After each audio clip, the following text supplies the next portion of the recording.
Assalamualaikum warahmatullahi wabarakatuh. Assalamualaikum warahmatullahi wabarakatuh. Kembali lagi. Kali ini saya akan membahas materi kelas 9 SMP, yaitu tentang kesebangunan dan kekongruenan. Yuk kita belajar sama-sama.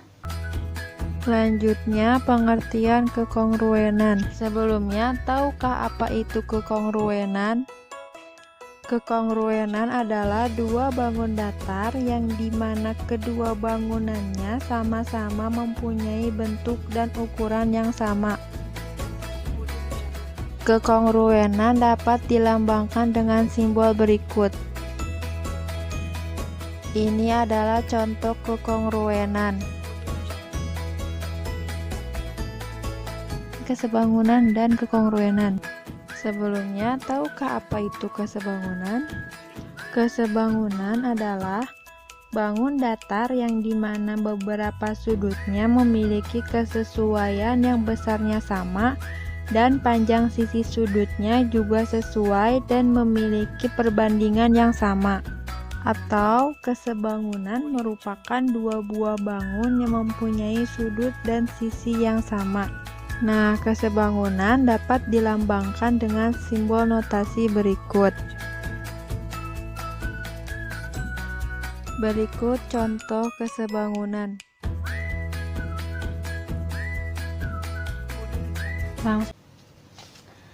Oke, di sini ada kesebangunan dan kekongruenan. Kesebangunan kata dasarnya adalah sebangun, sedangkan kekongruenan kata dasarnya adalah kongruen. Apa bedanya sebangun dengan kongruen? Di sini saya sudah ringkas ya. Jadi intinya, kalau sebangun itu bentuk sama, ukuran berbeda. Apanya yang sama? Bentuk bangun datarnya. Karena di kesebangunan dan kekongruenan itu kita akan membandingkan dua bangun datar. Nah, jadi maksudnya di sini bentuk bangun datarnya sama, ukuran bangun datarnya berbeda. Itu disebut dengan sebangun. Tetapi kalau kongruen, itu bentuk bangun datarnya sama, ukurannya, panjang tiap sisinya pun itu sama. Itu disebut dengan kongruen. Ini hanya penjelasan secara umum, definisi secara umum perbedaan antara sebangun dengan kongruen. Nah, sekarang gimana kalau misalnya kita mau tahu bedanya kesebangunan dan kekongruenan dari bentuk gambar? Oke, di sini saya punya beberapa gambar. Di sini kita akan menentukan mana yang termasuk sebangun, mana yang termasuk kongruen. Di sini saya punya yang pertama. Di sini ada dua persegi panjang. Oke, kalau kita lihat secara kasat mata aja ya, tanpa kita perlu tahu ukurannya berapa-berapa, pasti ini bisa kita tentukan nih. Secara kasat mata bisa dilihat kalau dia bentuknya sama. Nah, sama-sama bentuknya persegi panjang, dan ukurannya pun kalau dilihat itu sama.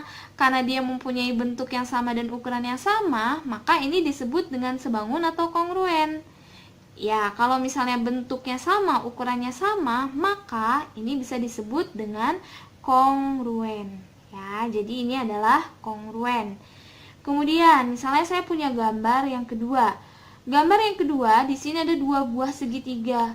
Yang satu segitiganya besar, yang satu segitiganya kecil. Kalau kita lihat di sini bentuknya sama-sama segitiga, tapi ukurannya jelas berbeda. Yang satu ini lebih panjang sisinya, sedangkan yang satu lebih pendek. Kalau kita lihat dari deskripsi di atas nih, berarti dua segitiga ini termasuk segitiga sebangun, ya. Oke, lanjut lagi gambar yang ketiga. Di sini saya punya dua jajar genjang. Ini jajar genjangnya agak besar, yang kedua jajar genjangnya agak kecil. Oke, karena di sini sama-sama jajar genjang, tetapi panjang sisi atau ukurannya berbeda, berarti dia termasuk sebangun. Dua jajar genjang yang sebangun. Oke, lanjut lagi. Di sini saya punya perbandingan yang keempat, gambar yang keempat. Di sini ada segitiga, sedangkan satu lagi di sini ada persegi panjang. Kalau misalnya dilihat, dia bentuknya aja udah berbeda. ya. Yang satunya segitiga, yang satu persegi panjang, jelas berbeda. Apalagi ukurannya, kita tidak bisa menentukan bagaimana perbedaan ukurannya karena bentuknya aja dia sudah berbeda. Berarti perbandingan dua bangun datar ini tidak bisa kita tentukan apakah dia sebangun atau kongruen karena dua bangun datar ini bentuknya berbeda, ukurannya pun juga berbeda. Nah, ini hasil penelusuran kita ya, atau hasil kita melihat menentukan mana yang termasuk sebangun, mana yang termasuk kongruen dari gambar. Tapi biasanya kalau matematika itu dia pasti ada angka-angkanya. Nah, gimana sekarang kalau misalkan di setiap bangun datar ini ada angka-angkanya? Bagaimana cara menentukan apakah sebangun atau kongruen? Sekarang kita lihat. Di sini ada syarat-syaratnya. Ada syarat sebangun. Jadi dua bangun datar dikatakan sebangun jika sudut-sudut yang bersesuaian sama besar. Maksudnya yang bersesuaian gimana? Nanti akan kita bahas di contoh soal. Kemudian syarat yang kedua adalah sisi-sisi yang bersesuaian itu adalah sebanding. Jadi kita fokuskan ini terhadap sudut-sudut dan sisi-sisi. Karena dalam sebuah bangun datar itu biasanya pasti ada sudut, ada sisi. Kemudian untuk syarat kongruen, di sini sudut-sudut yang bersesuaian sama besar. Kemudian yang kedua, sisi-sisi yang bersesuaian sama panjang. Di sini juga kita fokuskan sama sudut-sudut dan sisi-sisi. Perbedaannya, kalau misalnya sebangun itu dia sisi-sisinya sebanding, kalau misalnya kongruen itu sisi-sisinya sama panjang. Nah, tapi terkhusus untuk segitiga bisa dikatakan kongruen jika memenuhi syarat ini. SSS maksudnya sisi, sisi. SDS maksudnya adalah sisi, sudut sisi. Kemudian di sini ada sudut, sisi, sudut. Kemudian di sini ada sudut, sisi. Nah, bagaimana cara pengaplikasian soal yang dimana sisi-sisinya itu sudah diketahui angka-angkanya? Kita akan bahas latihan soalnya ya.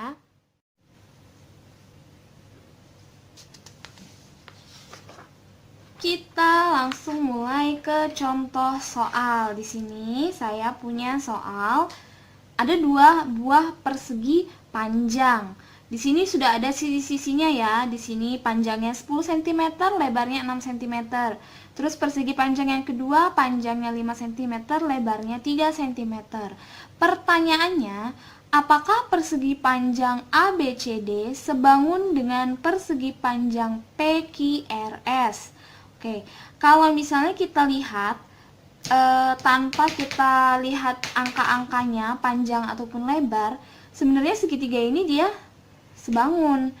Sebenarnya ini persegi panjang ini adalah sebangun. Kenapa saya sebut sebangun? Karena dia sama-sama bentuknya persegi panjang, tapi ukurannya berbeda. Nah, tapi tadi kalau misalnya dia sudah ada angka-angkanya di masing-masing sisi, maka harus kita buktikan. Pembuktiannya tadi kan ada dua, ada yang dengan sudut, ada yang dengan sisi. Oke, di sini karena dia bentuknya persegi panjang itu sudutnya sudah pasti dia 90 derajat ya. Berarti di sini siku-siku. Di sini juga sama yang persegi panjang yang kedua, di sini bentuknya siku-siku semuanya. Oke, sekarang kita jawab di bawah tadi syaratnya. Kita akan koreksi ya, syarat sebangun.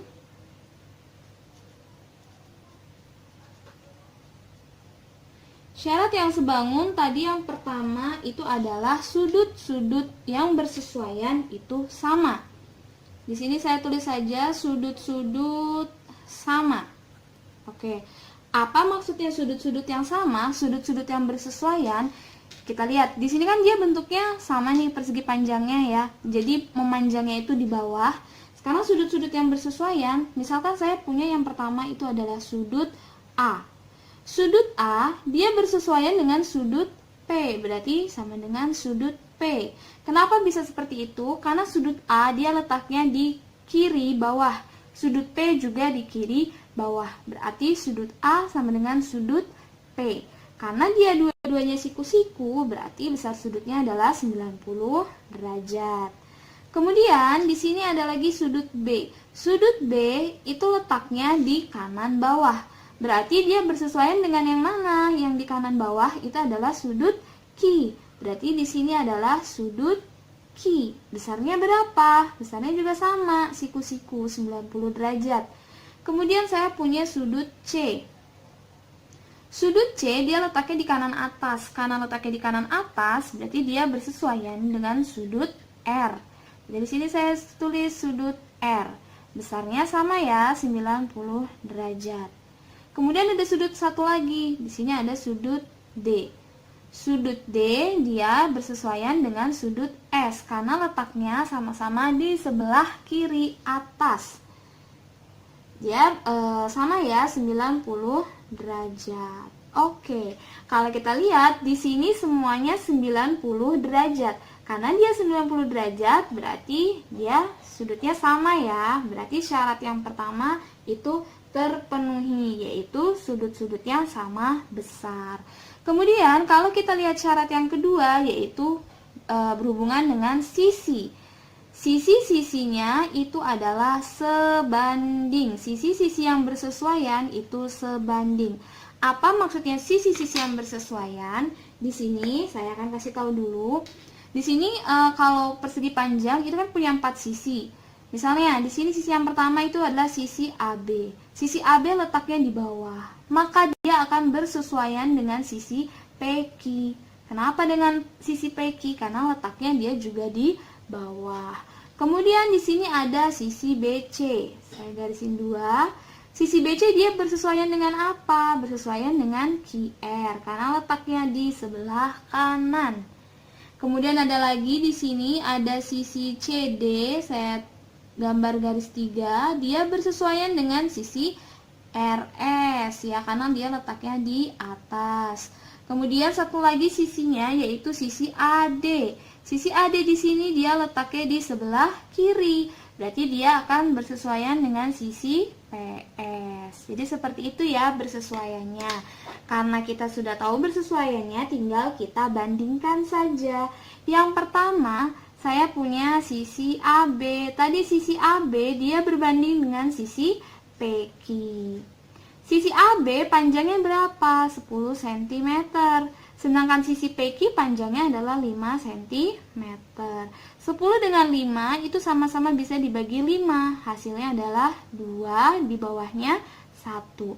Atau bisa kita tulis perbandingan 2:1. Untuk yang kedua, sekarang kita buktikan sisi BC. Sisi BC dia bersesuaian dengan sisi QR. Panjang BC-nya berapa? Panjang BC-nya adalah 6. Panjang QR-nya berapa? Panjang QR-nya 3. Kalau kita sederhanakan, sama-sama dibagi 3, hasilnya adalah 2/1. Atau bisa saya tulis 2:1. Lanjut lagi, sisi yang ketiga. Sisi yang ketiga di sini saya punya sisi CD. Sisi CD dia berbanding atau bersesuaian dengan sisi RS. Sisi CD-nya berapa? Sisi CD-nya berarti 10 ya, sama dengan yang di bawah. Kemudian per RS. RS-nya juga sama seperti yang di bawah, yaitu 5. 10 berbanding dengan 5, itu kalau diperkecil jadinya 2/1. Atau saya tulis 2:1. Kemudian sisi yang terakhir, ada sisi AD. Sisi AD dia berbanding dengan sisi PS. AD-nya berapa? 6. PS-nya berapa? 3. Kalau diperkecil jadinya 2/1. Jadinya 2:1. Oke, sisi-sisinya semuanya adalah sebanding. Berarti dia memenuhi syarat yang kedua. Nah, karena memenuhi 2 syarat dari kesebangunan, berarti di sini kesimpulannya adalah persegi panjang ABCD sebangun. Ya, sebangun dengan persegi panjang apa? Sebangun dengan persegi panjang PQRS. Nah, jadi untuk nomor 1 kesimpulannya adalah sebangun. Lanjut kita ke soal yang nomor 2. Di sini soalnya nomor 2 ada 2 buah segitiga.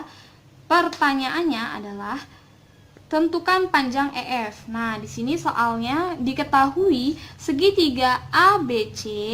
Nah, simbol seperti ini adalah simbol kongruen. Ya. Jadi sama dengan terus ada garisnya di atas itu adalah simbol kongruen. Diketahui segitiga ABC kongruen dengan segitiga DEF. Tentukan panjang EF. Panjang EF-nya yang ini ya, saya simbolkan dengan X aja lah. Oke. Di sini kalau kita lihat sebenarnya ini disebut kongruen. Kalau kongruen itu kan dia ukurannya sama ya. Oke, tadi kan kongruen itu sama bentuknya, terus juga ukurannya sama. Berarti ini sebenarnya segitiga yang pertama sama segitiga yang kedua ini bentuknya sama, ukurannya sama. Cuma kalau kita lihat ini kayak agak diputer ya. Jadi sebenarnya ini hanya diputer aja gambarnya. Pertanyaannya adalah tentukan panjang EF. EF ini di sini kan ya. Pasti di sebelah sini ada sisi yang dia posisinya sama seperti EF. Oke. Di sini sebelumnya kita kan ngomongin kongruen ya. Di sini saya akan tulis dulu karena di sini kita ngomongin kongruen. Tadi syarat kongruen adalah sudutnya sama besar. Sudut sama besar. Kemudian kalau sisi dia sama panjang. Sisi sama panjang. Oke. Yang pertama ini adalah sudut. Sudut itu tidak perlu kita buktikan ya, pasti otomatis dia sama nih. Di sini aja sudutnya sudah diketahui nih. Kayak misalnya dia ada titik 1, berarti dia sini juga sama nih, titik 1. Berarti sudut A itu sama aja kayak sudut E. Kemudian di sini ada X, sudut X. Sudut X itu berarti untuk di segitiga yang kedua itu letaknya di bawah sini. Berarti artinya adalah sudut C itu sama dengan sudut D. Ya, berarti ini yang tanpa keterangan sudut itu juga sama. Berarti dia sudut B itu akan sama dengan sudut F. Kemudian sekarang kita ngomongin sisi. Langsung aja yang ditanya itu adalah sisi EF. Oke. Sisi EF itu dia letaknya di mana sih? Nah, lihat aja nih. Sisi EF itu dia letaknya di antara sudut yang ada titik satunya sama sudut yang tidak ada keterangannya. Oke, tinggal dicari aja di sebelah sini mana sisi yang berada di antara sudut dengan titik 1 dan tanpa sudut. Kita lihat saja. Berarti si EF ini dia akan sama dengan si AB karena letaknya sama-sama di antara titik 1 dan tanpa titik. EF sama dengan AB. Oke, di sini karena AB-nya sudah diketahui, karena panjang AB-nya itu ya seperti kita lihat di gambar, panjang AB-nya di situ adalah 6 cm. Maka karena AB itu sama dengan EF, maka panjang EF-nya pun akan sama. Jawabannya adalah 6 cm. Oke, sekarang kita lanjut lagi ke soal yang nomor 3. Di sini ada 2 buah jajar genjang. Di sini sudah saya kasih tahu nih ya, kalau dia itu posisinya sudah sama, posisinya dia memanjang horizontal, sisi panjangnya itu dia adanya di bawah. Maka di sini FG itu akan sama dengan BC, kemudian HG itu akan sama dengan CD. Diketahui jajar genjang ABCD sebangun. Nah, ini adalah tanda sebangun. Kalau tadi sebelumnya adalah tanda kongruen ya. Jadi di sini saya ulangi lagi, jajar genjang ABCD dia sebangun dengan jajar genjang EFGH. Tentukan nilai X. Nah, X di sini dia adanya di sisi sebelah kanan atau sisi FG. Oke, sekarang jawab saya tulis dulu ya nilai X yang ditanya. Nilai X itu dia adalah sisi FG atau dia sama saja seperti sisi FG. Sekarang kita akan membandingkan. Sekarang saya tulis FG itu dia akan bersesuaian dengan BC karena letaknya sama-sama di sebelah kanan. Maka di sini saya akan tulis BC. Sama dengan, kemudian sama dengannya apa? Sama dengannya kita cari di mana di jajar genjang 1 maupun di jajar genjang 2 itu sudah ada sisinya. Saya ambil yang ada di atas karena dia sudah ada sisinya. Berarti di sini GH pernya per apa? Pernya per CD, ya. Kenapa di sini saya tulis GH-nya dulu yang di atas? Karena di sini kita tadi mulainya dari FG, kita mulainya dari jajar genjang yang sebelah kanan. Berarti mulainya dari sebelah kanan baru ke sebelah kiri. Jadi FG per BC sama dengan GH per CD. FG di situ X.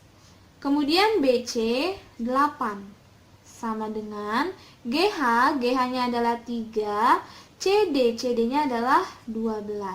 Kalau sudah seperti ini tinggal kita kali silang. X dikali 12 jawabannya adalah 12X. 3 dikali 8 jawabannya adalah 24. Berarti kalau misalnya saya mau mencari nilai X sama aja kayak 24 dibagi dengan 12. Nah, X-nya sudah ketemu. X-nya berapa? X-nya adalah 2 cm. Oke, jadi sudah ketemu ya nilai X. Jadi tadi 3 soal yang kita bahas tentang kesebangunan dan kekongruenan. Langsung saja ke contoh soal. Tentukan dari bangun datar berikut yang sebangun. Nah, di sini ada beberapa bangun datar yang diberi nomor A sampai K. Perhatikan setiap bangun datar berikut mana yang sebangun. Nah, bangun datar yang sebangun yaitu persegi panjang A dan Z. Selanjutnya, bangun datar yang sebangun itu segitiga B dan G. Selanjutnya, bangun datar yang sebangun yaitu trapesium C dan M. Lalu yang sebangun yaitu lingkaran D dan I. Dan yang terakhir, bangun persegi E dan L. Contoh soal selanjutnya. Tentukan bangun datar berikut termasuk sebangun atau kongruen. Di sini terdapat 3 buah trapesium. Apakah ketiga trapesium tersebut termasuk sebangun, kongruen, atau keduanya? Nah, ternyata ketiga bangun trapesium tersebut sebangun dan kongruen karena mempunyai bentuk, ukuran, panjang sisi, dan besar sudut yang sama. Nah, jadi semua bangun datar yang sebangun belum tentu kongruen, tapi semua bangun datar yang kongruen sudah pasti sebangun.